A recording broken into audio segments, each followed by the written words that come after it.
मेरे प्रिय बच्चों, आज हम महादेव भगवान शिव की भक्ति और शिवलिंग पर जल एवं बेलपत्र अर्पित करने के पवित्र विधान के बारे में चर्चा करेंगे। ये मात्र कर्मकांड नहीं है, बल्कि हमारी अंतरात्मा को परमात्मा से जोड़ने के गहरे माध्यम है। सबसे पहले जल अर्पण, जिसे जलाभिषेक कहते हैं। जब आप शिवलिंग के समीप जाएं, तो आपका हृदय शुद्ध और मन शांत होना चाहिए। सदैव उत्तर या पूर्व की ओर मुख करके बैठें। दक्षिण की ओर कभी मुख न करें, क्योंकि वह लय और विनाश की दिशा है।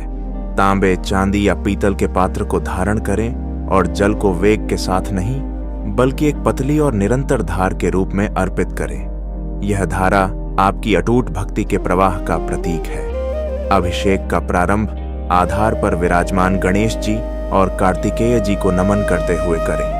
उनके लिए जल की कुछ बूंदें अर्पित करें। फिर मध्य रेखा यानी माता अशोक सुंदरी और उसके पश्चात पार्वती पीठ गोल आधार पर जल चढ़ाएं। अंत में स्थिर हाथों और जपते हुए हृदय से शिवलिंग के शीर्ष पर जल की धारा प्रवाहित करें, जिसकी हर बूंद एयूएम नमः शिवाय के मंत्र से अभिमंत्रित हो। यह क्रिया शिव की प्रचंड लौकिक ऊर्जा को शीतलता प्रदान करती है और उनके दिव्य स्वरूप को स्नान कराती है। इसके बाद शिव के प्रिय बेलपत्र की बारी आती है। इसकी 3 पत्तियां तीनों गुणों सत्व, रज और तम या भगवान के 3 नेत्रों का प्रतिनिधित्व करती हैं। इनका चयन करते समय ध्यान दें कि पत्तियां पूरी हों, खंडित न हों और प्रत्येक डंठल में 3 पूर्ण पत्तियां हों। अर्पण करने से पहले डंठल के निचले मोटे हिस्से, जिसे वज्र या गांठ कहते हैं, उसे धीरे से हटा दें। अब इन्हें रखने की विधि: पत्ते का चिकना और चमकदार हिस्सा सदैव शिवलिंग को स्पर्श करना चाहिए। यह अत्यंत महत्वपूर्ण है। खुरदरा हिस्सा ऊपर की ओर होना चाहिए।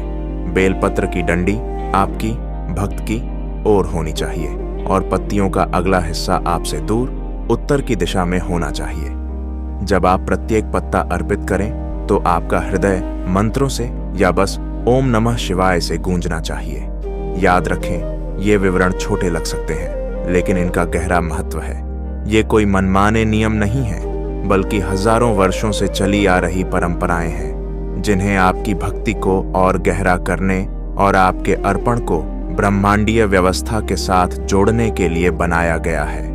और सबसे बढ़कर आंतरिक शुद्धि बनाए रखें, क्योंकि महादेव किसी भी वस्तु से अधिक भक्त के भाव और उसकी मंशा को स्वीकार करते हैं।